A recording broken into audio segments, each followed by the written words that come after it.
Imagine a tent in the middle of a desert, but this tent was built with gold, silver, bronze, acacia wood, and the finest woven fabrics. Why was God so specific about these materials? Was he simply showing off his wealth, or is there something deeper hidden in every detail?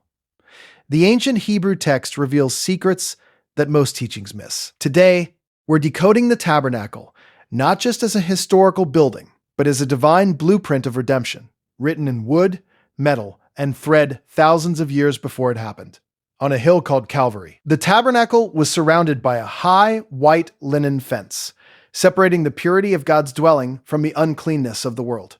There were no windows, no other entrances, just one way in, the gate. This gate wasn't plain white, like the fence. It was woven with 4 colors: blue, purple, scarlet, and white linen. Each color tells a story. White linen represents righteousness and purity. Blue, the color of the sky, points to the one who would come from heaven.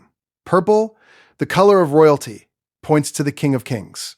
And scarlet, the color of blood, points to the sacrifice. Interestingly, scarlet dye came from a specific source. A type of insect that was crushed to produce the color. A powerful image of the Messiah, who would be crushed, whose blood would be shed for the sins of the world. Jesus declared, "I am the gate. Whoever enters through me will be saved." The message is clear from the very entrance. The path to God begins with his Son. Once through the gate, the first thing a sinner's eyes fall upon is the altar of burnt offering.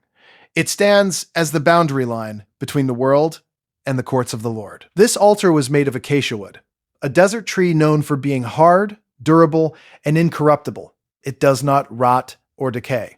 This wood represents perfect, incorruptible humanity, pointing to the one whose body would not see corruption. As David prophesied, "For you will not leave my soul in Sheol, nor will you allow your Holy One to see corruption." Psalm 16:10. The Apostle Peter later declared that this prophecy was fulfilled in Christ's resurrection. Acts 2:31. But the altar was overlaid with copper, not gold. Copper represents God's righteous judgment against sin. In Revelation, John describes the risen Lord in his judicial glory. His feet were like fine copper, as if refined in a furnace. Revelation 1:15. Copper speaks of divine justice, of God's unwavering standard of holiness. The acacia wood points to the one who would be a perfect, spotless human. And the copper overlay declares that this perfect human would bear the full weight of God's judgment. The altar was 5 cubits long and 5 cubits wide, a perfect square. The number 5 reminds us that the sacrifice sanctifies our 5 senses. 5 also represents the 5 offerings in Leviticus: the burnt offering, grain offering, peace offering, sin offering, and trespass offering. The square shape indicates that Christ died for all people from every direction, every nation, every class, as Paul wrote, "For there is no distinction between Jew and Greek, for the same Lord over all is rich to all who call upon him." Romans 10:12.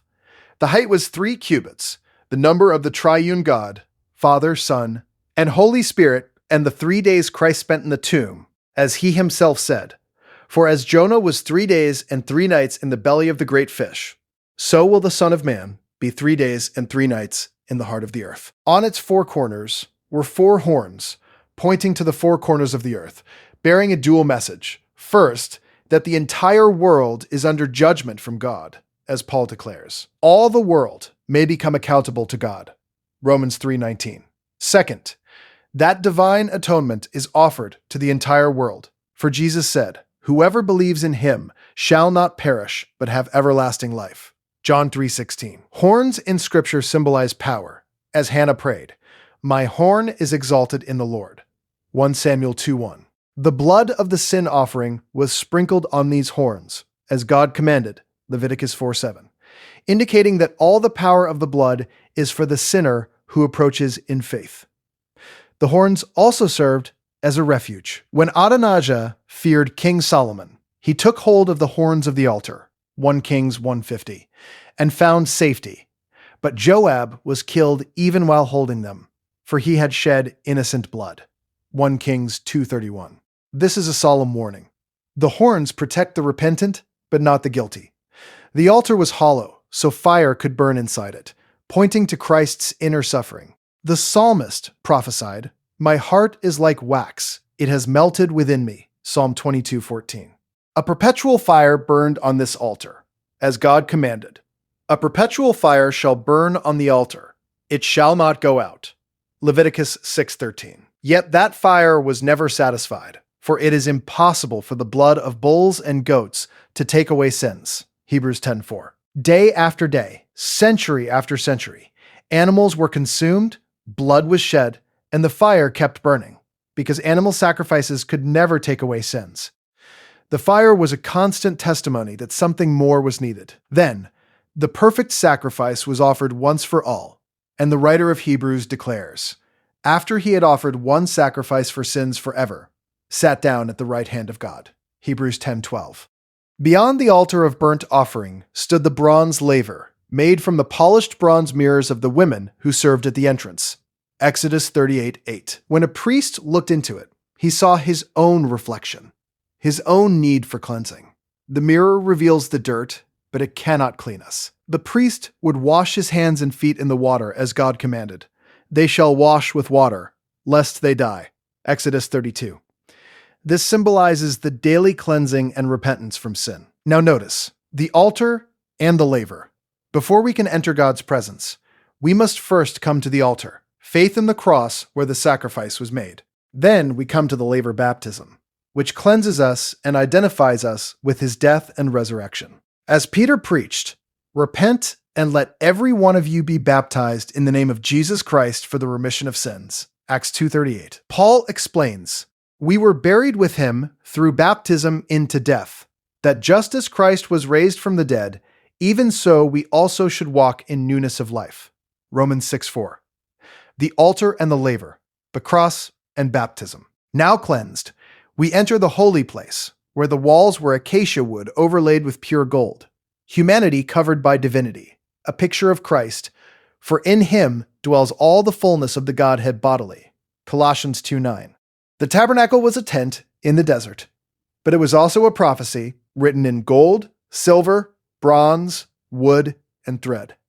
Every material tells a story. In this first episode, we've walked from the gate to the bronze altar to the laver, the foundation of our faith. But there is so much more waiting inside the holy place. The lampstand, the table of showbread, the altar of incense, the veil, and the Ark of the Covenant itself. If you've been captivated by these hidden meanings, please hit the like button. It helps more people discover these deep truths. Leave a comment sharing what amazed you most about the tabernacle's symbolism. And if you want to uncover more treasures buried in God's Word, subscribe to the Bible Board and hit the notification bell. By subscribing, you'll join a community of seekers who go deeper, understand the symbols, and see Christ revealed on every page. The journey through the tabernacle has only just begun. The best is yet to come. May God bless you as we continue to explore His Word together.